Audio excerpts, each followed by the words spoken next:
Okay.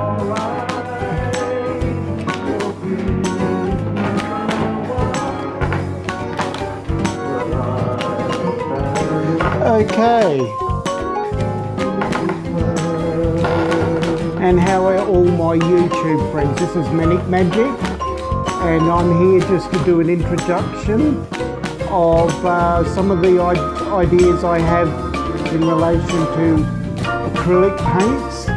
Okay, Google, stop. That was Google. I'm just making him stop, or her stop. This is only a test anyway.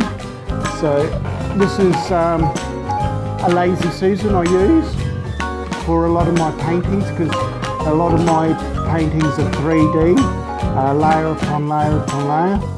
I do this with using acrylic paints and using gesso to make layers, making it 3D looking. I'll just using gesso I'll call it. Right, this is what I use in relation to, basically I use around about 3 colours, but these are only very basic paints that I get from Bunnings. I promote Bunnings because I don't have a lot of art shops here in Waikerie, Barmera, Renmark, Riverland. There's not many art shops, so I get a lot from Bunnings because they have a wide range of art gear and a lot of paints. A lot of my art brothers and sisters use a lot of basic house paints, which are acrylic based. So here's an example where I'll use a basic mixed colour, which is a dark blue, even though it looks like it's a pink on the thing. That's on just a sample pot. Sample pots are very cheap. You can get sample pots between $3 and $5, and they can be mixed. Doesn't matter what you mix, what colour, same price. You can pay $3 as well if you get a sample pot that's been opened. The customer's not happy with it. They've gone home, brought it back. No, not happy. So they send them out to the basically discount pile. I've got some photos there in relation to that where you can always get discount paints. I often go there fortnightly, monthly, check them out. Whenever I can, I'm cruising through, I'll check out any of the cheap paints. Better than paying $5 or more. Brilliant. This is just a mist, a sort of like a misty grey sort of colour. It's great. It doesn't matter what the colour is, because remember, we're layering and layering different colours and blending. So therefore, if you've got it's only acrylic base, so doesn't matter what the colour. If this is great for trees, gum trees, rocks, water, stones in the water, shells. You don't have to you can get whatever colours you like, but remembering if you get lively colours like bright purples, bright pinks, things like that, they're sort of like using them one-off if you need to, like if you're doing like bright colours, like clown outfits, things like that, where you need pure colours. But basically I use is remembering the art rules. I call them just art rules, where you've got your red, yellows and blue, and they will mix up all your colours. Remembering they're your 3 primary colours. You've got your secondary colours too, but you can add to that in the spectrum. You've got white and black if you need to, but a lot of times I don't use black at all. Even with dark shadows for trees and that, I often go to using blue or reds. as your toning and your of getting shadows and shade, etc. Blues particularly, because gum trees, remember, you've got to look at nature. If you look at nature and you study it often, gum trees are designed to reflect heat, and that's how they survive, because we have a very harsh climate. So the way that their bark or very smooth trunks react to light and sunlight, they reflect a lot of colours. They reflect sunlight and the bright blue sky. So often you get a lot of blues reflecting, remembering that colours are not necessarily the colour of the object. A lot of it is reflection of different colours in its surrounding. That's what we as artists try to capture, depending on what sort of medium, what sort of thing whatever we're trying to capture and whatever style we're trying to paint. But I'll give you an example of where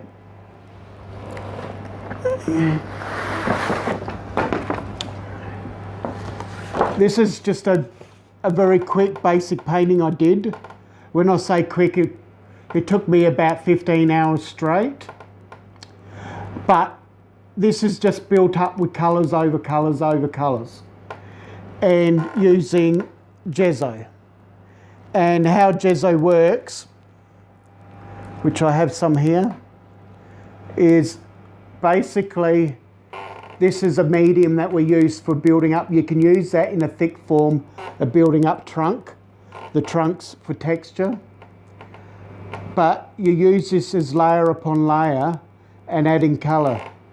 A lot of my style of painting is all these items, the rocks, are done with the gesso and then painted with the pigment.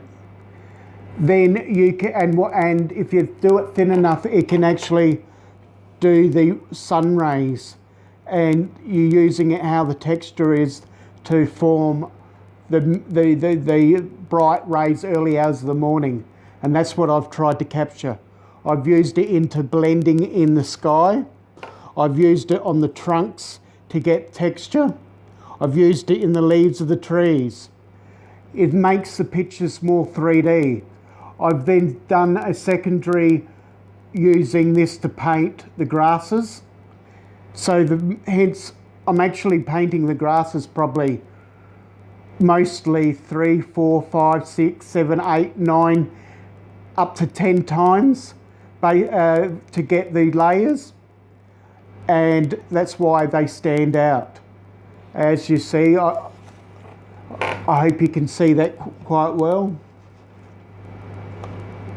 On my Lazy Susan, it sort of swivels, so that's great. Give you an idea. It's just a study that I've done, and people have asked, can I buy this? And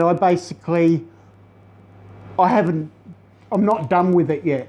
I need my studies so I can show them and teach from them. I'll put that over there. There's just some tape on the back. Yes, I use tape like this. You can use just normal masking tape as well, but the trick is that you put it on material or other paper and you use it, and then you take it off, and then before using it on your canvases or paper. I'll go through later in various types of papers, the thickness, the type, the tooth, go into detail in that, especially when I do my watercolours. I do different mediums. I do oil, I do watercolours, I do acrylic, I do acrylic with fluid paintings, and I use different varnishes to varnish my work. to seal it. So that's just a basic varnish I've used on my studies. I don't use expensive varnishes or glosses to seal my work, because hence they're not there to put in a gallery or display in people's homes or in generations to come. So they don't need to be high quality. Basically, I'm here to do tutorials to give some ideas. And so hence, what paints do you use? What materials do you use? Well, you use whatever you can afford at the time. As you get better, you can then dabble in a little bit more expensive so you can get better quality. If the better the quality of paints you use, the better the quality of work. The difference is, with this cheaper brand compared to this or even higher brands, you've probably got to use this 1, 2, 3 more layers than you do the other. The pigment is not as strong. I'll go into detail with that in another tutorial, and involving watercolors as well, because I've studied watercolors, studied all types of art. I've been a sculptor, a stonemason. I've sculpted headstones, statues, woodworking, leatherworking, and carved timber, various types or quality of work and material. It's been a blast over my time, but I've got back to art after a sickness. Like a lot of other people, I chose art again after having a sickness, not being able to work again until I got inspired by getting back into my artwork. And I basically went to work thinking art is not a career choice, where the old-fashioned way of thinking, it can be.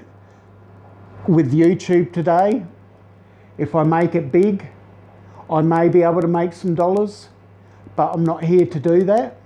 If I do on the way of the journey, well, that's a bonus. Even if I just get back a little bit just to replace my paints, because I've watched some of the art people right from their very beginnings, and they weren't very good at all, but they were great to watch their journey. And now a lot of them, I can proudly say, after a few months, they are going wonderful.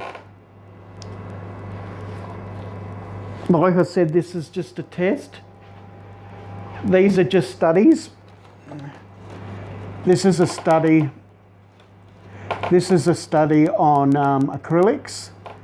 It's basically layer upon layer upon layer.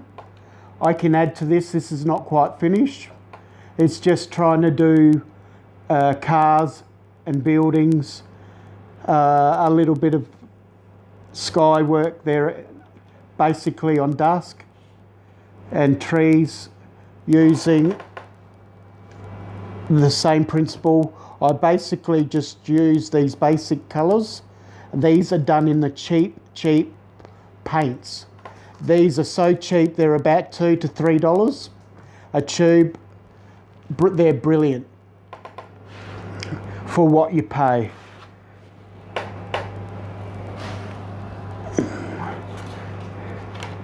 This is just another one where I've treated acrylics, where I've watered them down, and basically using them very similar to watercolours and getting that effect. Like, I've used the different brushes. These are new brushes that I have. You can get them from Bunnings, and you can just, what you do is you get the paint, water it down, and you go like that, and you flick it. And you flick it like, basically these are like corn style flowers. They're basically, that's the pollen going across as the wind blows, and that's what I was trying to capture.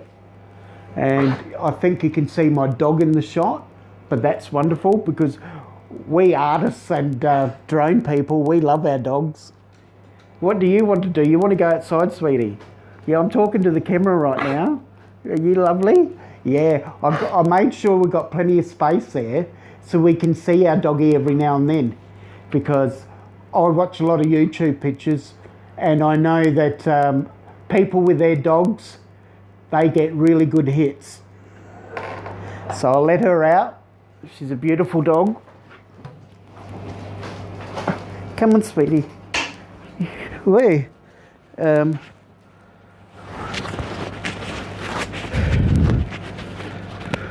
I've got to remember how to do that. Come on, sweet, don't you run off. Okay, we can cut that. That's okay. This is only a test, remember? Right. Lucky I've got a long cable on this mic.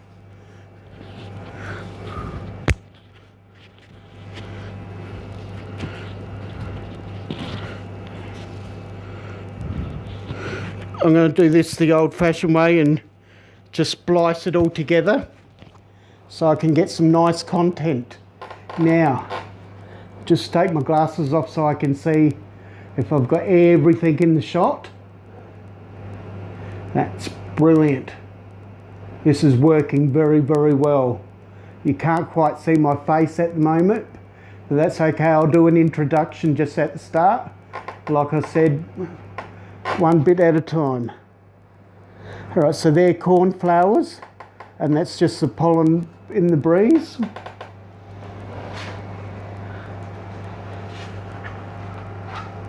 Okay, just before we start here, this is what I recommend all beginners, is these are brilliant. You can get these from Bunnings. You can get these from Big W, any utility, any shops where it involves cutting boards. These are only plastic cutting boards. That's all they are. If you use masking tape, you can reuse it. This is after using picture, already doing paintings, watercolours, etc. And you just reuse it. The more you reuse it, the better, because then they're not going to be harsh on the edges. And as you see, you got the paint there on the edges. They're brilliant. So I recommend using them. They're great. And that stiffens up your page. So when you're using water, the pictures won't curl up so much. I'll give you an example where I haven't finished these ones. Where these are just started. Yep, I got it the right way up. This is brilliant. Right, these are just, I've treated my acrylic paints and stucco, or gesso, sorry, as in the clouds and that. I don't necessarily need to use white. I can if I want to, but that does the clouds effect a lot better. It gives a little bit of sculpted shaping, 3D like. But this is, all I've used is art paper, various thicknesses. I like to use a 300